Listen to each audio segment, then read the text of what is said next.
So I'm Dan. And I'm Nick, folks. And together we form this crazy dynamo known as the Unpanderers. No, sir, we don't pander. Yeah, especially not to younger viewers. If you're under 18, please get your waiver signed and come back. Yeah, go listen to some tinier podcast that doesn't care. Mm-hmm.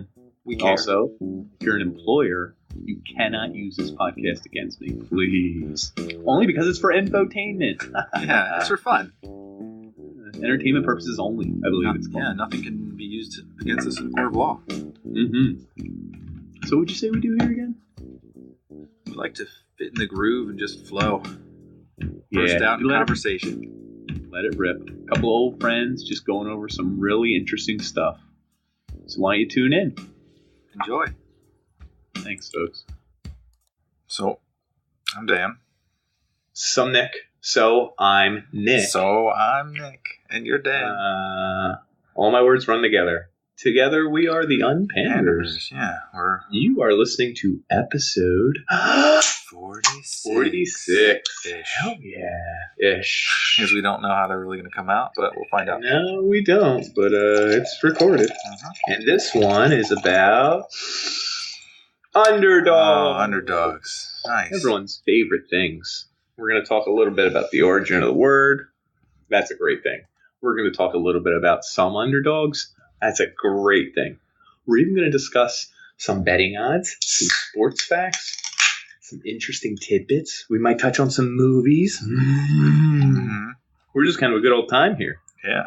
Feel free to tag along, add as much as you want. We're not checking. We're not reading along today or most days. So it'll be like you're silently adding to our catalog. Silently. We'll feel you in spirit. Would you like to clarify anything from our last episode? Dripping blood. Oh. Actually, yes, I would. The one thing we didn't really touch on very deeply is vampires. We kind of skimmed over a little bit. Mm-hmm. They didn't get a fair shake, I think. That's true. We're talking about blood, and I guess vampires are a little bit of a deviation from what we were talking about. Mm-hmm. So I shied away from certain aspects. Ooh. I thought one of the most interesting facts was that people thought that vampires were really OCD, and they couldn't not count something. So it's called arithmomania. Arithmomania. Okay. And it's an obsessive compulsive disorder where they have to count everything. So people would throw sand or rice in front of their doorway on graves. So when they came near them, they'd have to start counting every individual grain of sand or rice. Wow. It seems really bizarre. I mean, they got the right idea of what to throw, right?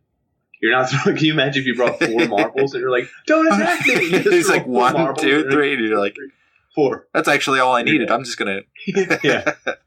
I gotta go. Interesting. Well, underdog, which is Latin for under and dog. Dog. It's not Latin at all. In fact, it was first coined in the 18th century. I got the year 1859 without some text for all of those who want to know. But it was used as the beaten dog in the fight, the underdog. Like a dog fight. A little bit, yeah. Your ice cubes are really distracting, I'll say that. Oh, I'm really sorry. I was getting my drink ready. It's like the most important part of the night. Oh. Before we really get into underdogs, I'd like to tell everyone I've been getting fat. Oh? And does that make you an underdog now? It does, because I'm fighting against a larger opponent, myself. So I started last week night jogging. You know what that is? It's a new trend. Uh-huh. It's where you jog, but it's at night. Do you wear reflective pieces of clothing so that you don't get hit? No, because think about it. Every car that's coming has like super big high beams and it's like pitch black. I'll be able to see them from a mile away. They don't need to see me. I need to see them. You follow? And if I can see them, I'm not going to stand in their way like some kind of moron. So excuse anyone listening in the podcast who got hit by a car late at night. You're not a moron. So just I'm not going to get hit. Are you running on the sidewalk or on the left side of the road? Mostly on the sidewalk. And then every now and then I do a left side of the road because you can see things coming at you and kind of veer off the road. Uh-huh.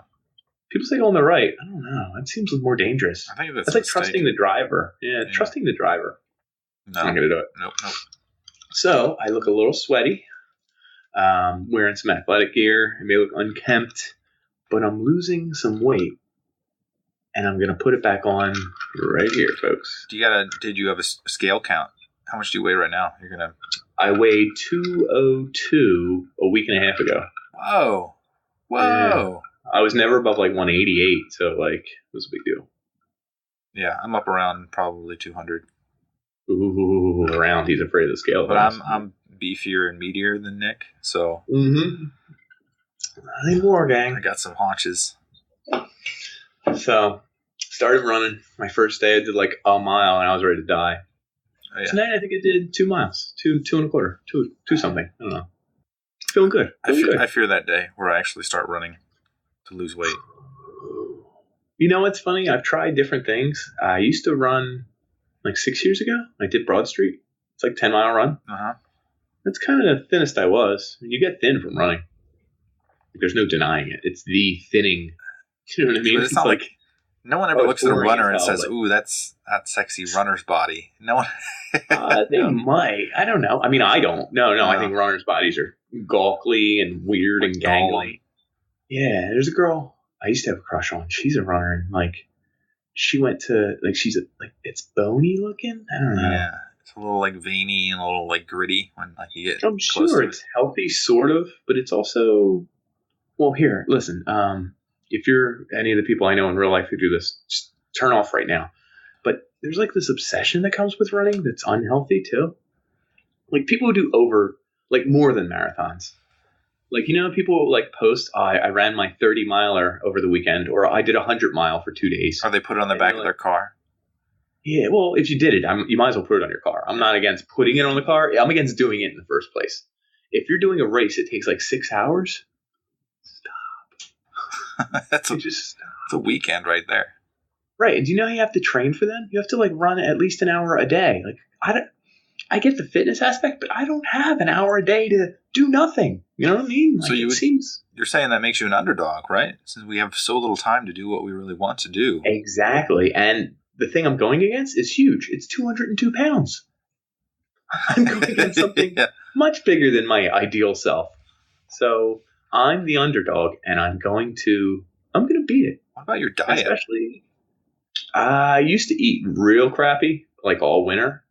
I've kind of cut back, but I still eat kind of crappy. Yeah, no, for the last 3 months, I've eaten a lot of crap, like tons of crap. More crap than I've ever eaten in my life. Yeah, because of time. Time's a big thing. People don't realize it's not like, oh, I'm just lazy. It's like I have 5 whole minutes to make a meal and eat it.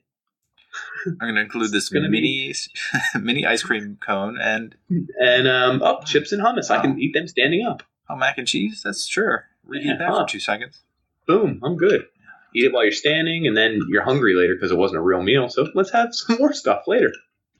Double down on the fats, and your own weight. Yep. Exactly. We get it. So, like I said, we're underdogs. We're real underdogs. Yeah. We're not like we're not like those bigger podcasts. I was listening to This American Life, and sounds like a bad one. Actually, there's bits, there's tidbits. The ones I've listened to, they've had like a 3-parter, and they go through like a theme. So I listened to one about breakups and one about starting over from scratch. And the one about starting over from scratch, it was a guy who retired early, and then he wanted to make a TV station about puppies. Just puppies all the time. And it just is he famous already? I feel like he could be a millionaire. I mean, I have no idea. His name? Billiam Gates. You're gonna end with that. And I was gonna be like, The best part was he did like a promo, and he made his own music, so it was him singing. He made the song. He just had puppies playing on a couch. Did he record the puppies too? Yes, he did. Were they his puppies? They're his own puppies. And that's got it made. The interviewer sat down with them as they watched, and she's like, "Oh, this is kind of nice." And then there's like a challenge, like the puppies are jumping off the couch. And they're all watching, waiting for that last puppy to jump off the couch. And when he does, oh, he did it! And then it's like they're all super happy and enjoy it. Like they loved it so much. And that was the whole point of the channel. It's just a place to go, relax, and be Sounds happy. Really oversimplified. But yes. Genius, because that's what people want. Yeah. They're probably like one of the bigger hitting things on YouTube, right? puppy videos, kitten videos? He was ahead of his time. That was 10, 20 years ago. So he is a billionaire now. Okay, cool. No, I never got picked up because the overdogs, the large corporations, said we can't put a puppy channel on this network. Kind of a disgrace. Yeah. A guy in our corner. Everyone remembers 1964's big hit, Underdog. Like Mighty Mouse and Underdog. Yeah, Underdog. Yeah. He had a big U in this thing, right? Yeah, I watched that. It was literally a Superman ripoff. I didn't realize it till right now. I mean, in the back of my head, maybe I did. He was a nerdy, like pencil pushing, like pushover who had a regular day job, like a jackoff. Uh-huh. And his girlfriend, who he had a secret crush on, Sweet Polly Purebreed. Sweet Polly Purebred was her name. Sweet name. And his name was Shoeshine Boy, which is quite a name. Maybe kind of offensive. Yeah, but then again, he does chew shoes, so I guess I don't know. Anyway, she was a reporter at like one of the big paper, and every time the bad guys would come for her, Riff Raff was one of the bad guys. Simon Barr Sinister and Overcat. Good play on words. Yeah. Anytime one of them would come, he would go to the nearest phone booth and turn into Underdog, and in the process destroy the phone booth. Everything would always break around him. I was like right on the fringe of when my memory actually starts to kick in. I have the sense, but I can't really. Our generation saw a lot of these 1960s to 70s cartoons, which is weird because nowadays kids wouldn't see a cartoon from 10 years ago. There's cartoons now that are new and much better and don't look like garbage. Right. It has a little bit to do with how long it took to make them back in the day, probably. By hand. How many different... one guy slaving away at the desk. That poor guy. Mel Blanc had to voice them all, Yeah, good stuff. He was very, very interesting, very interesting little piece. But actually, I prepared all day for what we're all about to talk about for a while. Underdogs 2013's sport/romance movie starring Ariana Grande. Huh. It's a cartoon Pixar type movie, like a 3D imaging. Has Ariana Grande? It only aired in Argentina. It was like Is it called Underdog? Budget film. Underdogs, plural. Oh, plural. Who was the other pairing Underdog with? I mean, I have 2 pages of stuff here. I hope that's what we're doing today. Go. Okay, well, Underdog's got a 6.5 on IMDb and a 38% on Metacritic. I didn't think those were very fair because it's an Argentinian film. I think Johan Miller summed it up best when he said, while it isn't a Pixar movie, this film does an entertaining take on a by now familiar Pixar formula. 3 out of 5 stars. Pretty good. So I thought we could talk about that for a while. Most of our audience has probably seen Underdogs. Yeah, I'm sure we'll hit a niche, and that could be our niche from now on. We only talk about this one movie from 2013 that was our Argentinian. I hope what's in Spanish? I don't know what language Argentina speaks, but I imagine it's Spanish. We're going to have to learn Spanish then. I'll do it. Yep, Spanish. I believe I actually read this, not Viacom. Someone made an English translation for it in production. We'll research it. That'll be in the correction for everybody. But I really came prepped for that. I hope we're all ready. That's it. That's the episode. It did earn 16 million pesos in its opening weekend. Good cover. That was incredible. I was floored. Yeah. Flabbergasted. You could have said yen at the end. I would have really got it though. But, that's astonishing. Mm-hmm. Yeah. It made more than it spent. Oh, good. Good on it. You know another movie that made more than it spent? Commando. Rocky. Oh, yeah?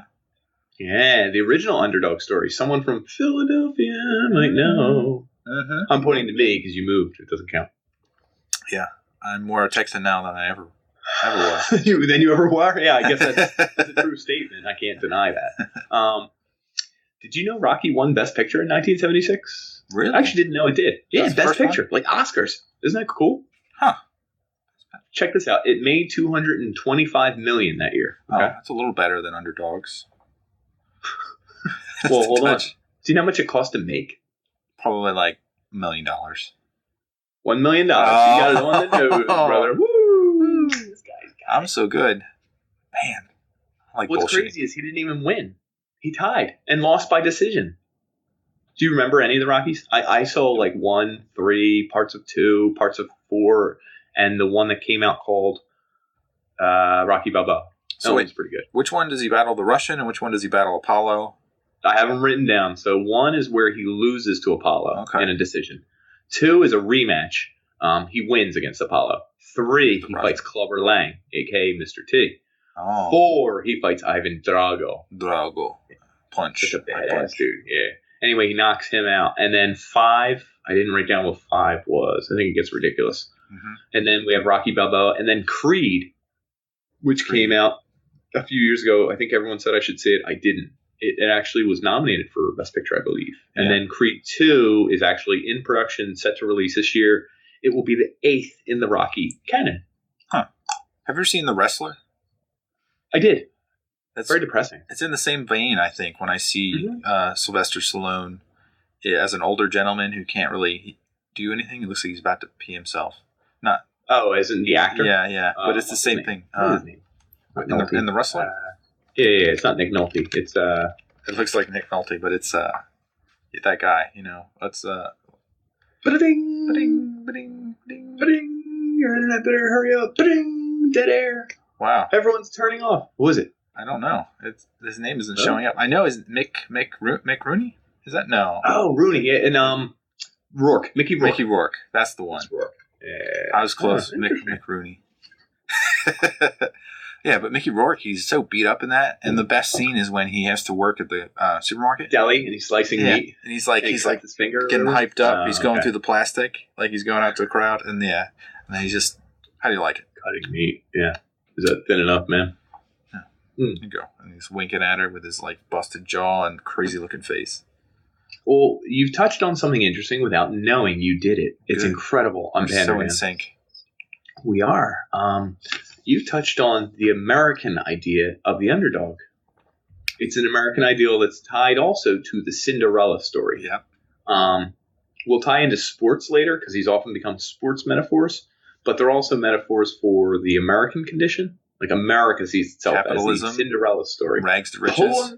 Pulling ourselves up by our bootstraps and oiling some assholes of our own.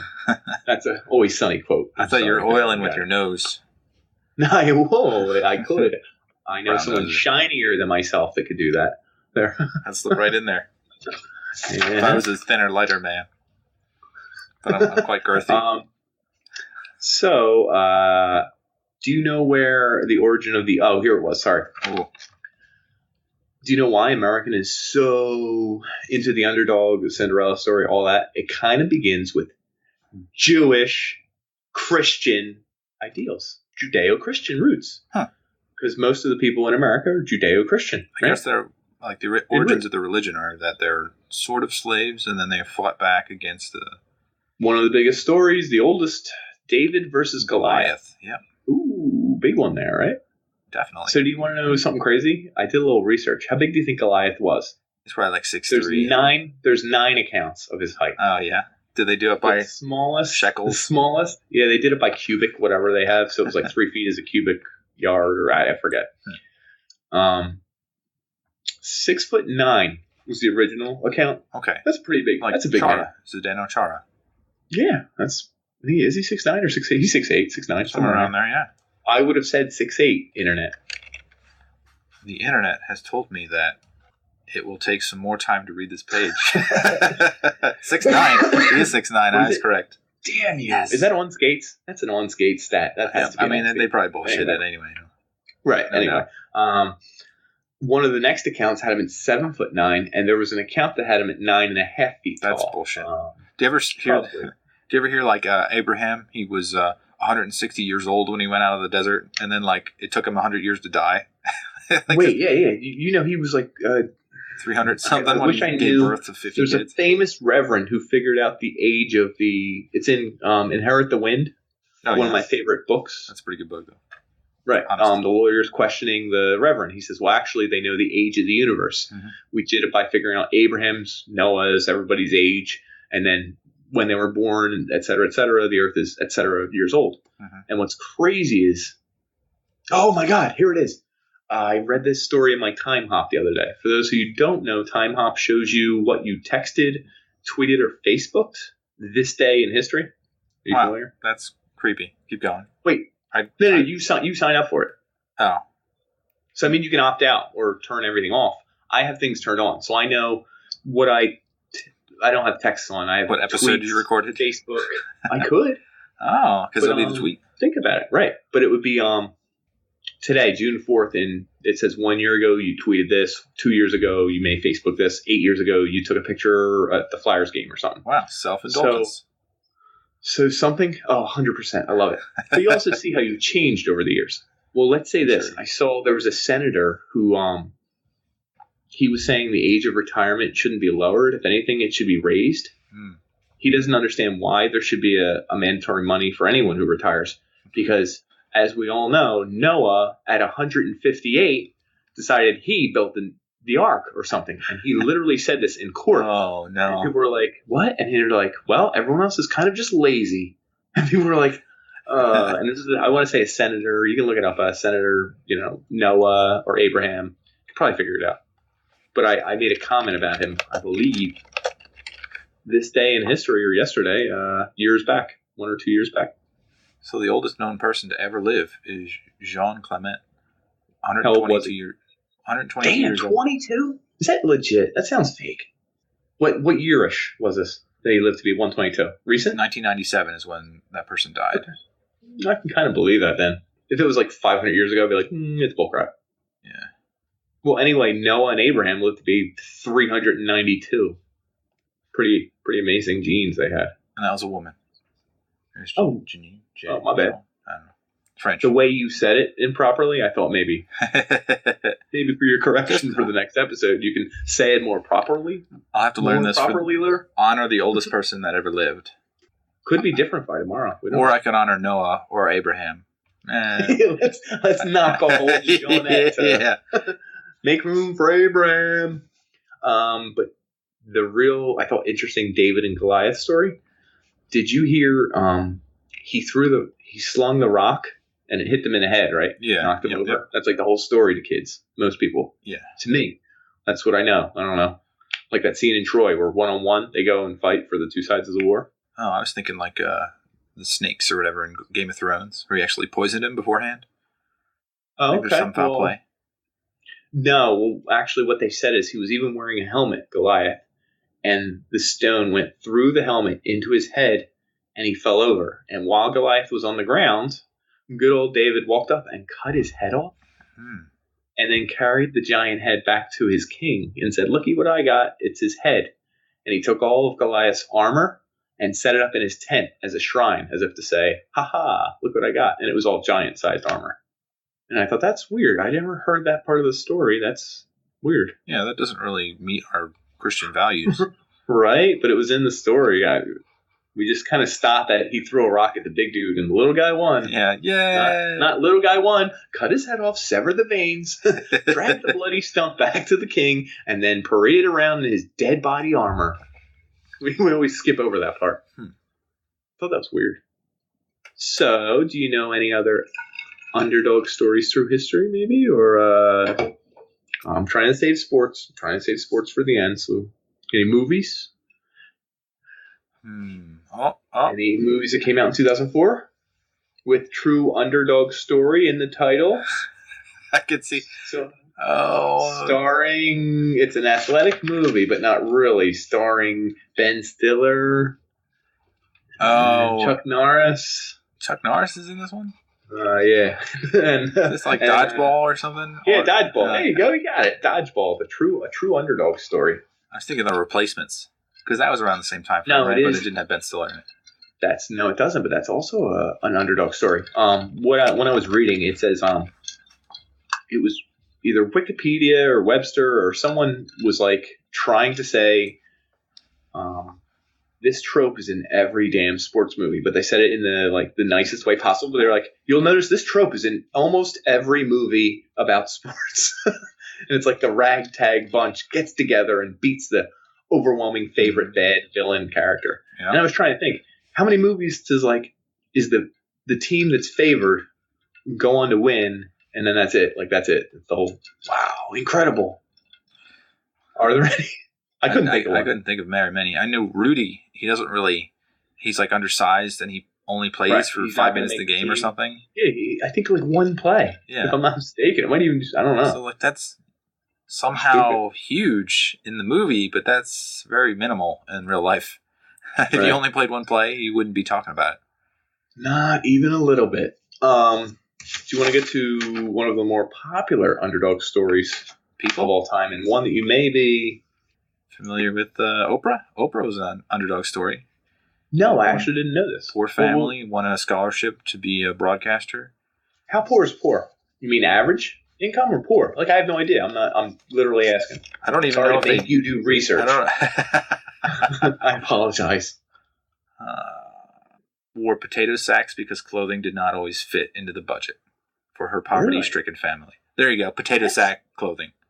That's poor. Pretty hardcore. But hold on, what year was she around? Late 60s, early 60s? She's like 70 now, so she's got to be mid 50s is when she was born somewhere. I guess I could see, because I can't even see a person wearing a potato sack with my parents' generation. Like, they couldn't.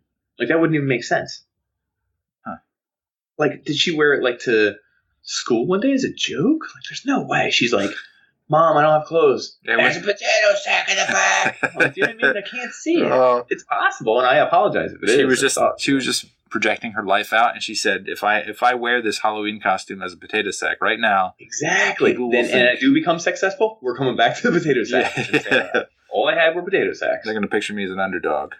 Well, because anytime you write a story, you have to denote. An old teacher we had, we'll call him Nicolity. I don't know. He always said the power of a joke or a story is in what you expect versus the outcome. The delta, the change. Mm-hmm. So I think that holds true to most writing today. Yeah. The bigger change you can enact, like say, he started out here and he ended up here. You never say like most of his life was here and he kind of ended up here, because that's a bad story. You have to say the very worst thing he ever did and compare it to the very best thing he ever did. Like, you have to go to extremes because it's a bigger story. It's a bigger delta, folks at home. That's like that. There's a Russian guy named Roman Abramovich who was born penniless because he didn't have any family and he was in an orphanage. Most children are born penniless. Yes. By the way, I know. That's why I stuck a bunch of dollars in my son's diaper when he was born. Right in the crotch. And I kicked him out the door and said, "Good luck." But yeah, he was another rags to riches story, but he's one of those opposite ones where it sounds really good until you find out that he was all like black market-esque, and like right after the collapse of a certain country, they started doing sketchy stuff. So you can be despicable and still gain your way, and people will hail you because you started out, but they don't see the middle portion or the hard work that goes into being an Oprah, because that probably took a lot of hard work to get there. It probably did. I commend Oprah. I mean, she, through marketing, through sheer branding, she made herself be like. She was the first one to make themselves. Well, A, she's a woman, and B, she's African American. Like, that's like two strikes. Like, how's it ever going to work for her? And she, one of the more successful people ever in media in general. Yeah, like she. No doubt. I guess it's a little bit because she owned it. You know what I mean? Like, she didn't try and kowtow, which, by the way, I saw spelled today, Kowtow, kowtow. I had no clue what the word was for a second. I was like, like kowtow? What is kowtow? It was an intelligent person. Subservient manner? Yeah, like you kowtow to like rich whites, whatever, so you can get their money kind of. Like obsequious, right? Ooh, look at this guy. My God. On fire. He didn't come with the research, but he sure does have a vocab. I got a brain, baby. I got a brain. But Oprah has $3 billion now. $3 billion, man. It's up there. That's pretty good. That's real good. We'll never have $3 billion. No, well, this podcast could be worth $3 billion. We are an underdog. When I listen to other podcasts, they always say, and our team of producers, blah, blah, blah, blah, blah, blah, blah. Producers? And I'm like, what? This is all raw, folks. We only have two guys. This is our producers. Yeah. Were you to my left or my right? I'm trying to point to you. You were pointing. That was correct. Yeah, I'll take it. These are our producers, folks. Yeah. No, I was just killing this. There you go. I do give you credit. I'll take all the credit. Please do. It's the only thing that makes me feel good now. Keep giving me more. I need more. That's it. That's all I got for tonight. One of everyone's favorite underdog tales is actually Miracle on Ice. Oh. I was going to go into that a little bit. Oh, 1980? Exactly. Stop talking. 1980. Exactly. Tell me if I'm right. Zero. Yeah. 1980. On the money. Lake Placid. Yeah. Where's the stat I had? Here we go. So the Soviet Union, after their bronze medal finish in 1960, pathetic. Professional players. Anyway, after that, this is 1960. From that day onward, they went 27-1-1 in Olympic Games. Ooh. That's tough. They won 5 of 6 next golds. Ivan Drago. A little bit. Mm-hmm. They were the giant of the sport. Like they shadowed Canada, everybody, all the big wigs. Everyone in these countries had professional players. Russia, I don't know if anyone's familiar with Russian circles. Ooh, and I'm not talking about the post-pop, metalcore, instrumental, awesome band from Canada. Judith? No, Russian circles. Russian circles is actually... Yeah, that's the name of the band. They're one of my favorite bands. They're really awesome. I suggest everyone check them out right now. In fact, they used one of their songs on an Olympic commercial. I thought you were going with the perfect circle of Judith. No, that is a good song, though, and good group. Yeah, not bad. Anyway, they used to do Russian circles at age 5, I heard, which is where 5 to 6 to 7 players skate backwards around one of the red circles, and the puck's in the middle. And while they're skating backwards around the circle in unison, they have to pass the puck to each other and stuff at like age 5. Like, that's hardcore stuff. Anyway, the Russians were so hardcore about hockey and finesse and skating and passing and shooting. It was insane. Like I said, they went 27-1-1 in Olympics. They were cutthroat professionals. They were favored to win all of these Olympics, and they did. They crushed everyone.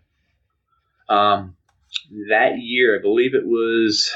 Shit, I almost said Bregan. Who's Jimmy... Carter? President. Carter. I think it was Carter threatened to not even do the 1980 Olympics against Russia because of Cold War issues. He did it. I mean, but there was like talk like, oh, maybe we won't even do the Olympics with Russia. How do you feel about that, Russia? Ooh. Well, that was the year we decided to go all amateur. Yeah, we didn't have any professional players. Coach Herb Brooks, who I don't remember what team. He was an NCAA coach for a while, and then I think he did an NHL team. I can't remember. Or like one of the quotes is that if you're playing on his team, you always just say that your legs are the wolf. Oh, I don't know that. Hunt down your opponent. That's pretty cool. Anyway, they were the youngest age group, average age of 21, I believe, in the tournament. They were whatever the opposite of favorite is. Let's go over some of the scores. Underdog? So some numbers? Yeah. So check it out. Cool. Is this regulation or regulation? What do you mean regulation? They did weird stuff in their preliminaries. Some teams wouldn't play a lot of starters and stuff. So a preliminary game could get out of hand. I don't know which ones these are. They all look like they're played within the same week. Okay. All right. Then that's probably they're all legit. Go ahead. Soviet Union versus Japan. I'll just say versus the people. They won 16-0. Versus Netherlands 17-4. Versus Poland 8-1. And it gets better. 4-2 versus Finland. And then 6-4 versus Canada. And then United States won 4-3. Ooh, way to bury the lead. Yeah. Nice. Good job. That wasn't even the final game, though. No. So hold on. I'll tell them real quick. Do you know they were down in that game?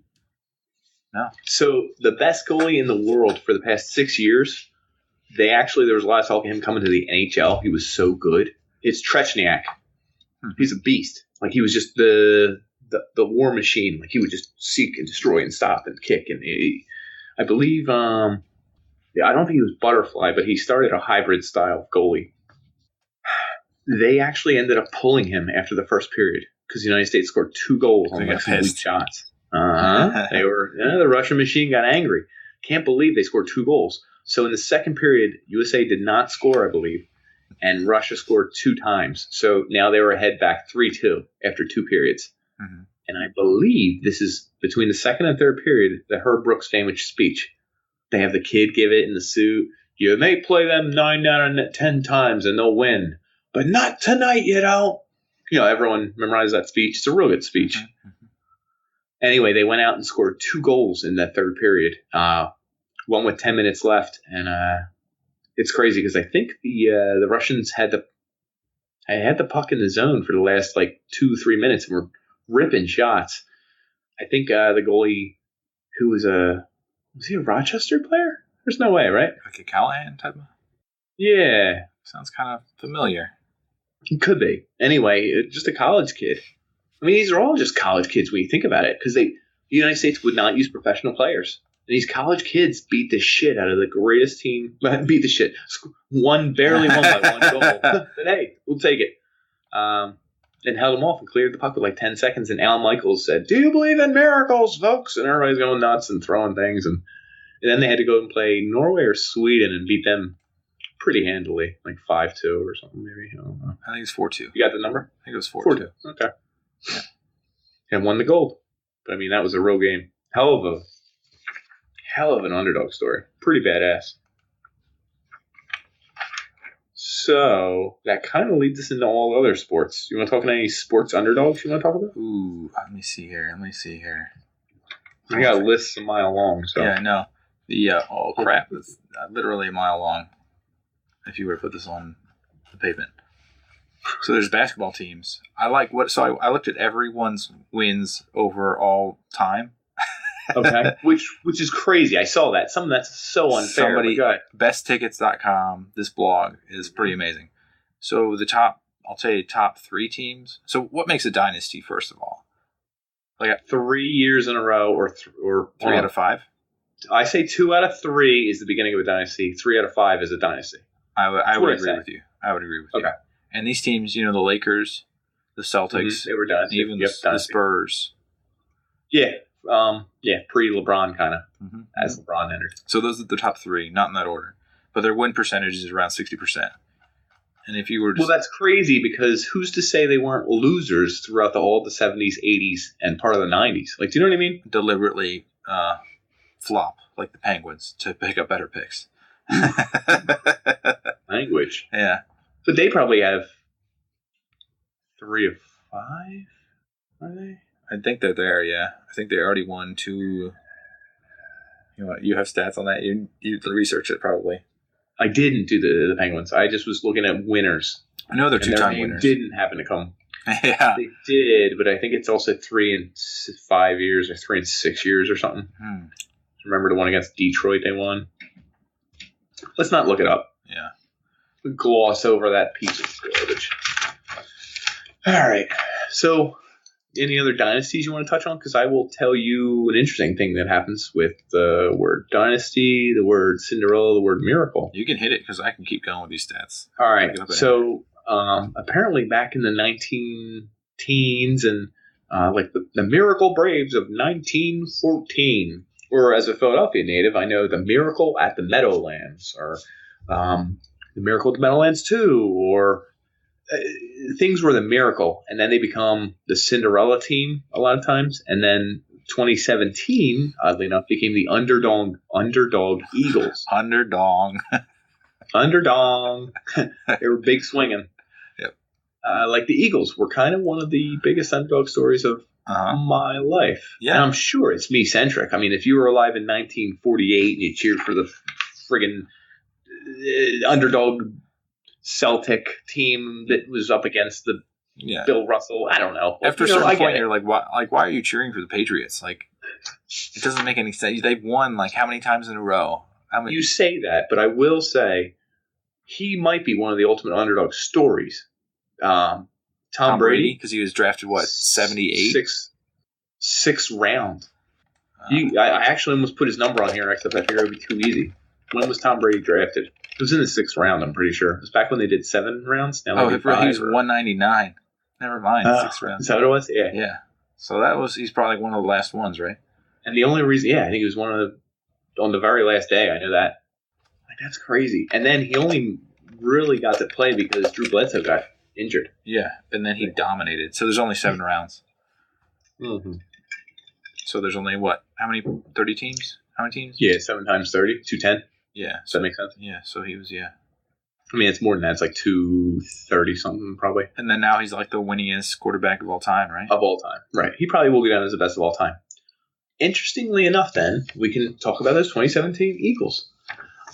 I thought they were a long shot to make it because as a Philadelphia native who delivers to all the poorest neighborhoods in Philadelphia, the one thing I can talk to with everyone is the Eagles. It's a crazy Eagles town. Everyone who's from Philly who sees this knows it. It's like people will talk Eagles. Talking prospects, today. Who's in, who's out. Right. We talk the draft. We talk about who the coaches, assistant coaches, offensive coordinators, who's helping the offensive coordinator, who's going to be back. It's a very Eagles town. It's a football town. I always joke and say Eagles are going to the Super Bowl because I like to just get people's ire up. You know what I mean? I don't really believe it. I said it last year, too. They actually did really good. Carson Wentz did his thing, slinging. He's a high pick, so I get it. People expect a lot from him. I didn't know if they expected what they got from him. Awesome. Everything's going great.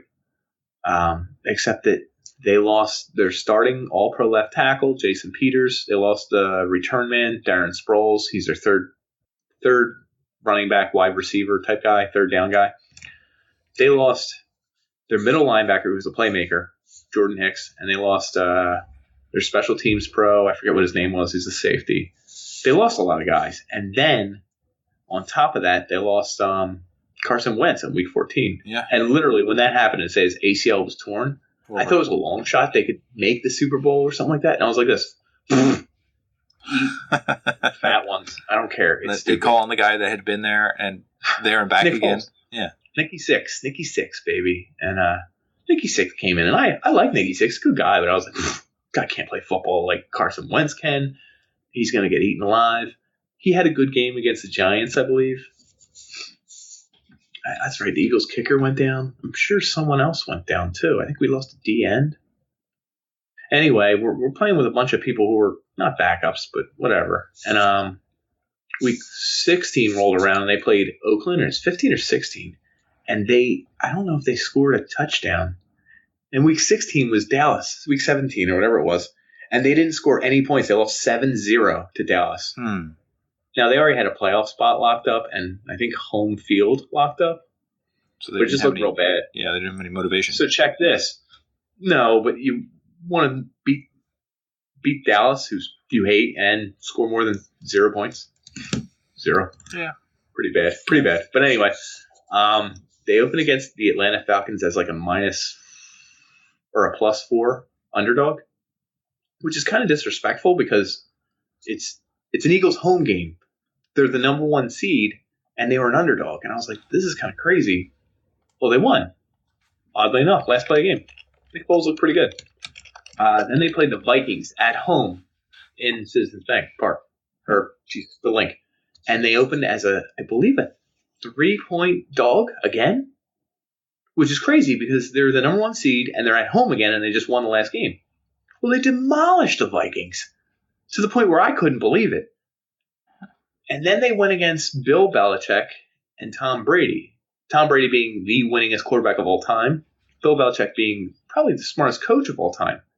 And they opened as a 5-point dog, if I'm not mistaken. 5.5 points. Something like that, yeah. And I thought, damn.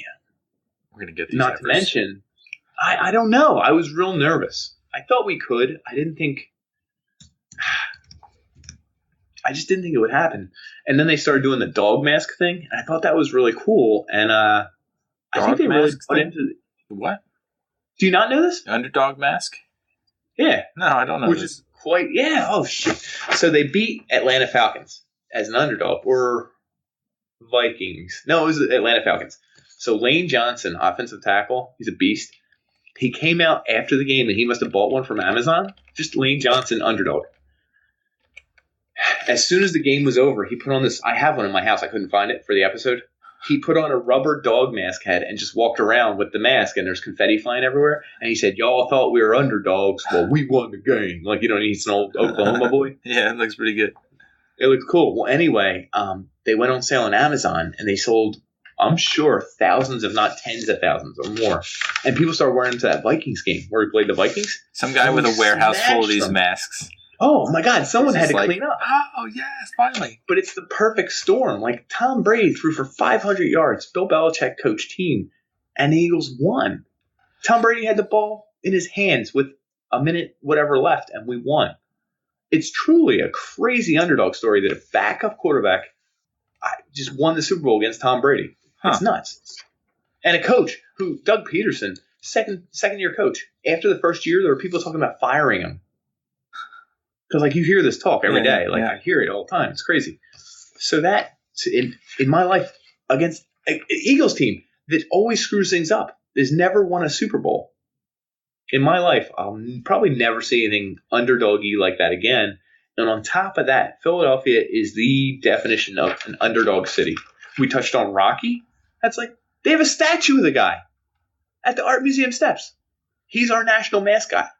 We're the only city in the world that has a statue of a fictional character, Rocky. Like, Philadelphia eats the underdog story. They need it. They feel it. Philadelphia hates being a favorite. Philadelphia hates being a prohibitive favorite. Every team in Philadelphia loves the underdog role. We love to pretend everyone hates us and win. We love to be disrespected. It's a thing in our blood. I can't explain it. Probably has something to do with blue collar. Probably has something to do with we're not as big media markets as New York. Do you know what I mean? Like New York to our north, DC to the south, like they're bigger cities. So we kind of feel like the small guy. Hey. Yeah, we used to be the seat of the nation, and then they took that from us. Yeah, they took that too. Past history. So I think there's just crazy stuff that was a perfect storm of underdogness. And I don't think I'll ever see one that good again. Maybe in my life. Who knows? Sports is crazy. Stuff changes every year. Were you around for the 2010 Flyers here? Are you talking about when Grande, they went down, Primo, Rourke? Yes. No.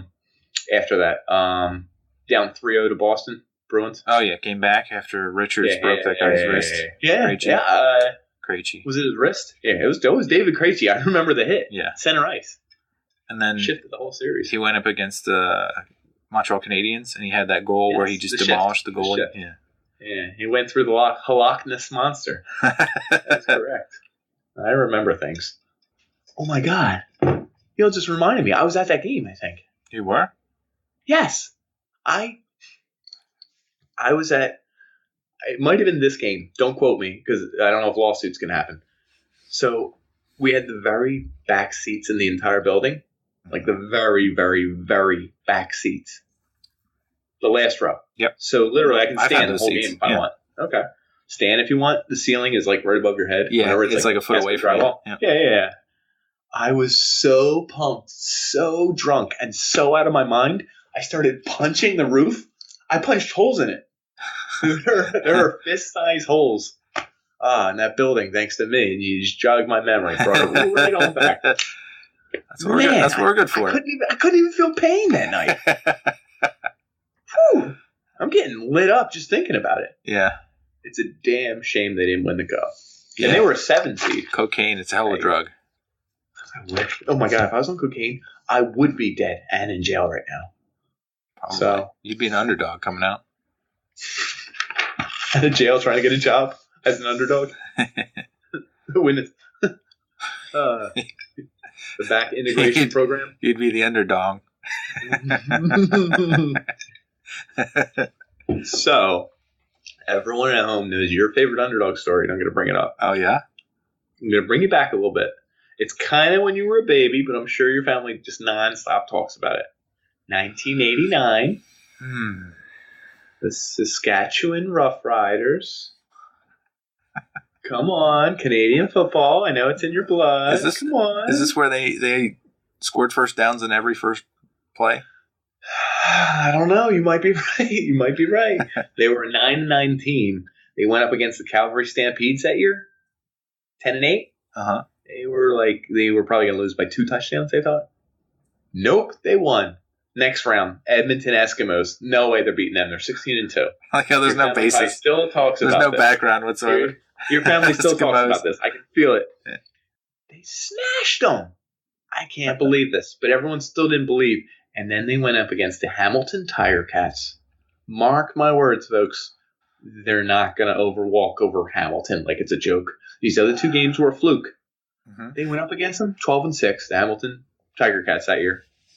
Here are the Rough Riders. They showed up. Wouldn't you know it? Last minute, 26-yard field goal.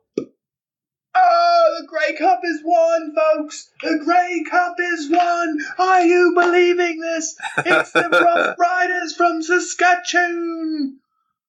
Is that, you guys talk about that? Your family? I thought maybe you guys did. I don't think the only time we ever talked about Canadian football was when I brought up I was in a Canadian baseball league. Oh, that's a good league. That's a lot of challenge in that. We were underdogs that day in the gym. The whole sport was an underdog.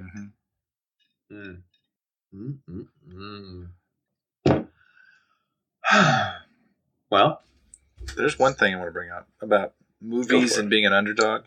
It's like usually they define someone as not coming from wealth or being poorly educated, poor area. D5. D5? District 5 on the Mighty Ducks. Remember the other kids were rich kids. They all have the uniforms paid for. It's like the all black matching unis. D5 is like whatever the hell you had in your garage. Yeah.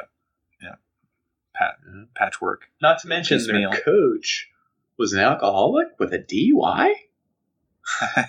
Was he really? I don't remember that part. Yeah, Coach Bombay. So he's whatever, he's upset with his life or something. He's drinking.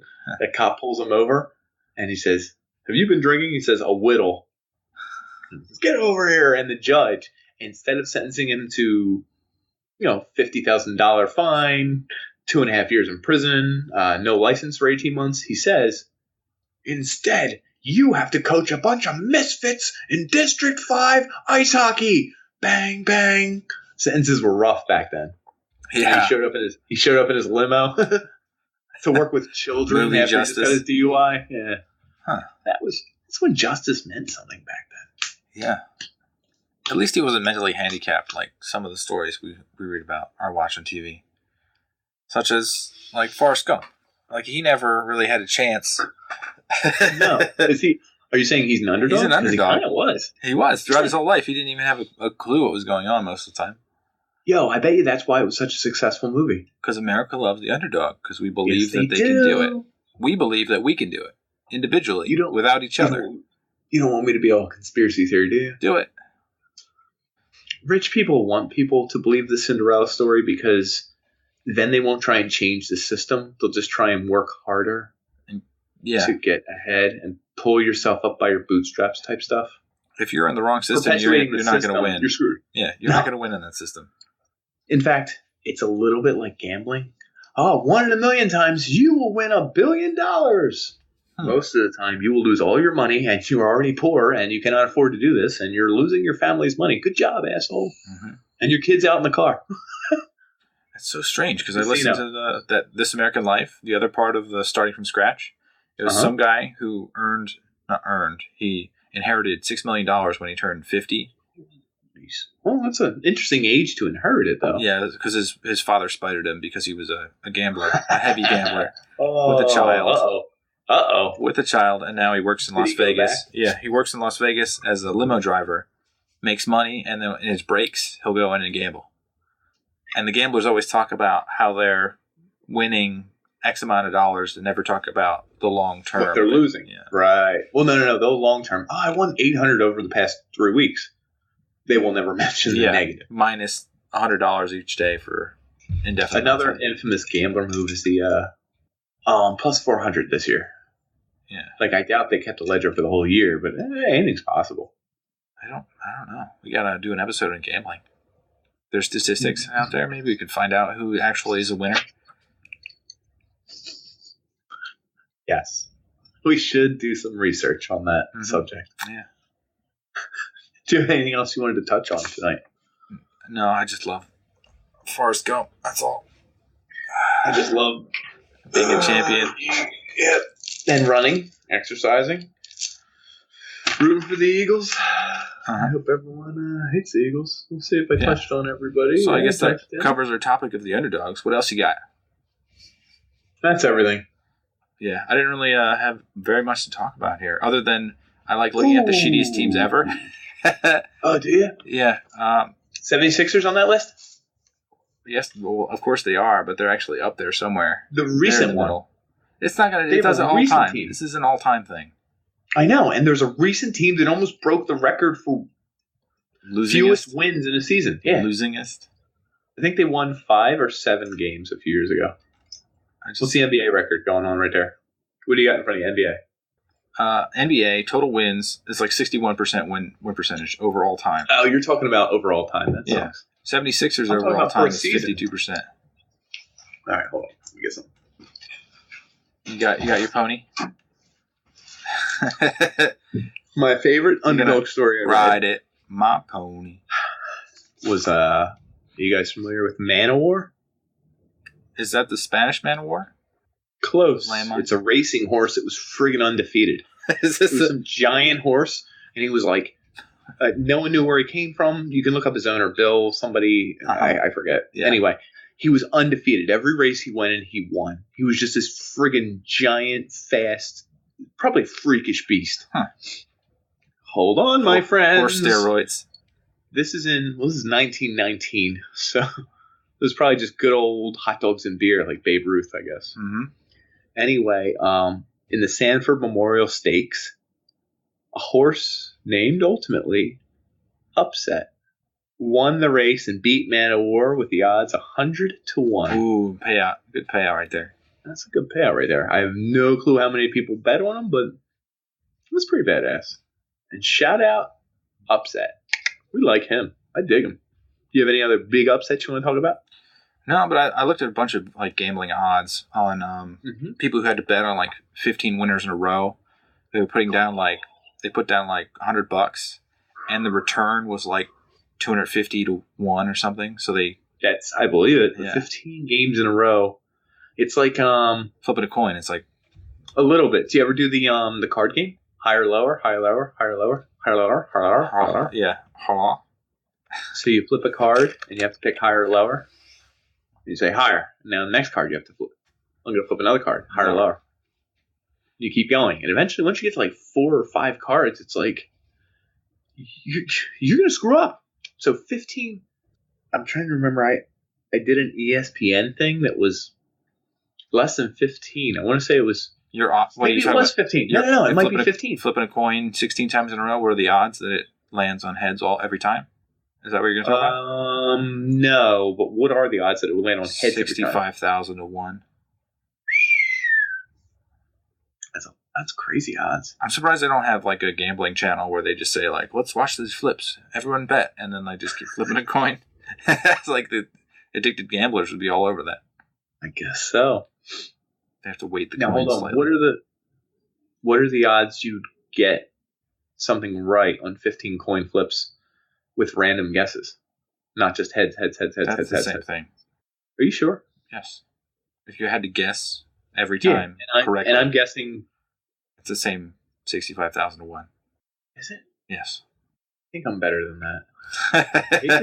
I hate to say it. We got to start off in the next episode by flipping coins. Who is better? And the other thing I want to talk about with gamblers is the you can hear the TV on. Hold on. I don't know what they're watching.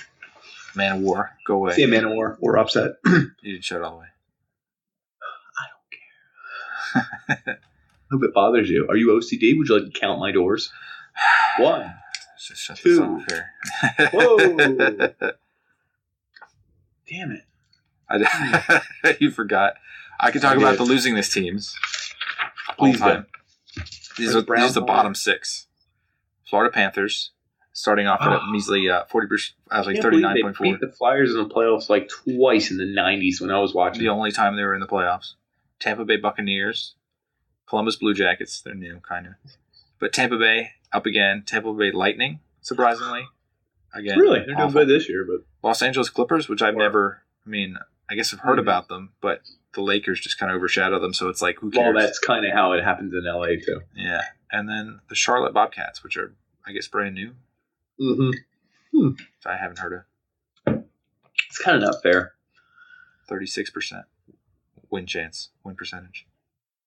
Ironically, I guess, because they're new, they have low numbers, they'll even out. Over time, yeah. Right. Everything evens out over time. And then the people you hate the most winning pro sports of all time. I saw it. Was it the Lakers? If you could, Lakers are number 4. Yankees are number 1. Canadians. Oh, Yankees were 1? I know they're up there. Canadians, then Celtics, then Lakers, then Packers. And Maple Leafs. Somehow. Who has the most championships? Is it Yankees and then Canadians? Yeah. Mm-hmm. That was in order of number of championships. Right. I love that both the Yankees, who won most of the World Series before anyone knew what baseball was, and they really kept good records. So good job, guys. Yeah. Shout out Yankees. When no one cared. Yeah, back when people actually worked in the steel mill while playing baseball. So you didn't actually be professional players. But anyway. And then also in that vein is the Montreal Canadiens, who won like 8 of like 9. In the beginning, yeah.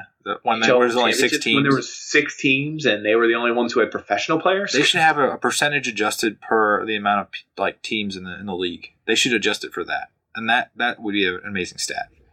How far they they used to win? Throw the record out and say those guys are idiots. That suck. I'm gonna put that on me. No, that's rude. That's rude. They were that's kind rude. of good for the time, I guess. Better than the they shit. Were. Wait, they did win. I mean, in a way, if you want to romanticize it, they won on beer and guts more than their opponent, who was doing a healthy diet of beer and guts. So, beer and guts versus beer and guts, they won. Yeah, and they wouldn't have won against analytical, super healthy, super technical, extra training, freakish athletes only, highest paid player type regiment that exists today, but that's fine. And you're right. 50 years ago, you couldn't pay your own way through a major league anything because they didn't pay you very much. No. It's peanuts. Mm-mm. God bless. Oops. Ruined the podcast. Again, every time. Mm-hmm. And that's all I got. That's all I had, too. Huh. Weird. Are you an underdog in anything? Let me see. I like to consider my proportion of athleticism to be underdog-ish because I split my life playing video games, probably like 70% of the time at my free time, and 30% I do something athletic. So like whenever I played a sport, I thought I was pretty good for the amount of time I put in it. I'm a value-oriented guy, and I got my value. I understand that. Yeah, I could respect it too, your answer. I just think it's also weird that you say I'm better than people who are better than me because I spent less time doing it. Yeah. And those jackoffs who spent their time doing it are losers. For the amount of time I spent, unless you assume that time spent doing something is some kind of sort of curve, so that more time spent doing it only yields a smaller percentage gain. Diminishing returns, I believe. Diminishing returns. Let's say it again. Diminishing returns. That's got to be number 1 now. Speaking of which, are we going to speak slower this episode so that our transcripts show up better? Do you want to talk about that? Because that's fresh on my mind right today. Oh, please do, because I know you've been chomping at the bit. Let me see if I get this right. Which is a horse term, man of war lost. Yeah. So let me see if I get this right. So Google uses a way of determining keywords by looking at documents within a certain family. So if your document, say your web page. Describe a family. Okay. Families like podcasts. So if it's podcast, the whole podcast is a family. If you were to look at our website and every episode we produced, which is what I did. Family. Okay. And looked at each transcript and then figured out like per each episode, like the number of times that word appears. And then you compare it against the whole family, like how many times it shows up in certain documents versus how often and frequent other words show up. You take those and like divide those numbers. It produces an amazing set of keywords that actually match some of the topics. Like when we had episodes with real topics, focuses. Oh, I didn't know you did that. So you're talking essentially you're eliminating all the articles and the small words and the non-important words. And it focuses on unique words. You found a way to isolate our unique words per episode. Yep. And you found that our unique words per episode actually almost gave a description of our episodes a little bit. Yeah, what did I text you? One of them was Valentine's Day. And let's bury the lead here. Valentine's Day. Train. your butthole, and your butthole. and then it was dater, cousins. That's interesting. 3 in a row right there. That's beautiful dater. Yeah, that was gorgeous. Oh my God, I just realized something. I tilt my head to the right all the time. Huh. Oh dear, now I'm gonna have to overshift. Anyway, thanks for joining us today. I'm pretending we're finishing up, but we always do a recap of the episode here at the Unpanners. I guess what did we talk about? We talked about the odds in movies, life, sports. We talked about some crazy odds. We talked about some crazy stuff. We talked about some crazy teams. Mm-hmm. We talked about some crazy movies. We talked about... You know who named the movies? Replacements, Mighty Ducks. Miracle on Ice. Rocky. Underdog, the TV show. Underdogs, the movies. Argentina. Starring Ariana Grande. Ariana Grande. Dodgeball, a true underdog story. Uh-huh. We talked about some unlikely heroes like Leon Spinks. We never talked about Golden Knights. Oh, yeah, because I didn't research them enough, and I feel like they're going to lose. Oh, yeah. Did you see... it's actually happening now, but this episode will air. This episode will air when the NHL comes back live and starts a new season. So it might actually coincide with something worthwhile. Amazing! Yeah. Oh my God! I can't believe they won Golden. This is the most insane thing of my life. I can't believe we witnessed it live. Or I hope it's not a sweep. Oh, it can't be. Never mind. I read that the odds were like 400-1 that they would win. So if you put bets on them before the playoffs started, you would have a lot of money if they could pull it out. Which, oh my God, they're going to do it. Oh my God, they did it. Washington. So they're the definition of underdogs, right? Because they have a whole bunch of cast-off. Do you remember, did you rejects? Yeah, so each team was allowed to protect X amount of 4 or 5 people. Unprotected ended up being 5 people, but they broke it down by position.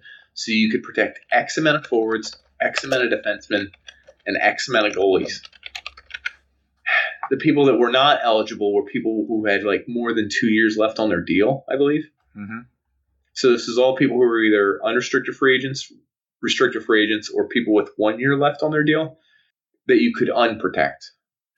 Anyway, it was essentially your 5 worst. Oh, you have the number? Go ahead. Yeah. So protected lists, they could choose between 2 options. There's 7 forwards, 3 defensemen, or 1 goaltender, or 8 skaters. So you can you can switch it up that way. Protect your forwards if you didn't give a shit about defensemen, or all your defensemen if they were really good, I guess. Well, you could take a multi-year player. I didn't know that. I guess with contracts still existing, I didn't know. Maybe I made that up. Interesting. I make things up. So no movement clauses, so they must be protected. Mm-hmm. Okay. Is that included in your 8? So like you have 8, he has to be in your 8. Yeah, that's in your 8. Yeah. Okay. Now I understand. All first and second year professionals as well as unsigned draft choices will be exempt and will not be counted. Okay. Just to answer them. Right. Okay. And then there's a whole bunch of other ones that no one gives a shit about. But all right. So your hockey team is how many players? 22, 23? Well, 4 times 3 plus 6 essentially. So you have 18 skaters plus a goalie plus 2 probably 2 goalies. So you have 20, 21. Yeah. 21. I think it's 21. Anyway, so you have 21 players, and there's essentially 5 to 7. Half. You get to pretty much save half of them. Okay. So you're giving. Because you probably have a couple rookies and a couple second-year players or first-year players. True. So we'll say there's 5 players from each team you can choose from. Yeah, 21-man roster. Yeah. And one of them's always a crappy goalie. So it's almost like 4 players, right? Yep. And you get to look at all the teams in the league. There's 4 players they didn't protect. They're 4 worst players, let's say. And you got to look at the 4 worst players on every team. It's not their top 10 guy. It's not their top whatever. It's probably their 4th line players most of the time. And you got to make a team out of that. And I think it's George McPhee. That sounds right. Yeah. Washington Capitals GM. Yep. You heard that stat tonight, didn't you? No, I heard this because they were going to play Washington. Interesting storyline, right? Yeah. So he picks all these scrubs and people who were unprotected by their teams, gets them all to play in Las Vegas, of all places, where the lights are the brightest and the sun is the hottest, and the women are the finest. Yeah, that kind of makes sense though. After watching this, like Las Vegas is connected to Los Angeles, so you get big name artists that will play in front of your games. You have a whole bunch of random people that will just show up at your game regardless. How about their pregame? Their pregame is insane. Amazing. Yeah, but it's because it's the entertainment capital of the United States, technically, right? And then also you get gamblers involved. You can put odds on these games, and then the gamblers care, and then they show up, and then they're crazy about the game because they want their team to win because they put money on the damn. Well, how about people who live there who love hockey? Just there's no hockey team. Who? So anyway, they literally take the scrubs of the league, people that no one wanted, the cast-offs, the Cinderellas. They get them all to play together, and in their first year as a team, they're in the Stanley Cup final with all these guys who are nobodies. What's Carlson's first name? No one knows. William. It's not Eric. I think it's William. Thank you. William Carlson. Yeah. He scored how many goals last year? 6 on Columbus. For the whole year. Yep. 6 goals. I don't know if he played a full 82, but he played most 81. Of the year. 81 games and scored 6 goals. Wow. Shout out. 25 points. Well, shout out this year. He's the goddamn leading goal scorer for the team with the Golden Knights and 43 goals. 43 freaking That's goals. ridiculous. That's insane. Now, a little bit of that is ice time. Everyone's talked about. He used to get like 5 minutes of ice time a night. But a night. That's insane production. That's pretty amazing. And I mean, they're playing with cast-offs. Nobodies. Guys who no one wanted. Wouldn't protect. You can't stay on my team. And guess what? These mother F's in the Stanley Cup final. Do you think they're going to make it next year? No. I think it was a little bit of a flash in the pan, a little bit of catch lightning in a bottle, a little bit of this. Someone said an inside know who is in the know of knowing things says a lot of their home wins were because, guys going to Vegas, they're going to party a little bit the night before they play it. They're enjoying themselves. Not that they're partying, but they're not as concentrated. Different kind of home ice advantage. A little bit, yeah. I mean, if you're going to win it, if you go to Winnipeg the night before a game. Well, you're probably staying in some shitty hotel, so that might actually wear on you. A little bit. Might get a little depressed. That you're in Winnipeg. Manic depressive. Sorry, Winnipeg. So, followers just dropped off. Yeah. So, I don't know. I think that was a good recap. We covered something that we knew we missed. That's exactly we did. What it's for. That's exactly what it's for. And that's what we did, man. Good job, guys. And last but not least, the definition of underdog. For those of you who watched the entire episode and were like, I'm hoping they explain this. I hope they explain this. Oprah Winfrey. It's a competitor thought to have little chance of winning a fight or contest. A little interesting. And number 2 in Webster, Merriam, a victim of injustice or persecution. It's very juicy, but we're going to have to end there. Anyway, folks, we like you. We like you a lot. Thanks for joining us tonight. Yeah, we do. We certainly do. Like you.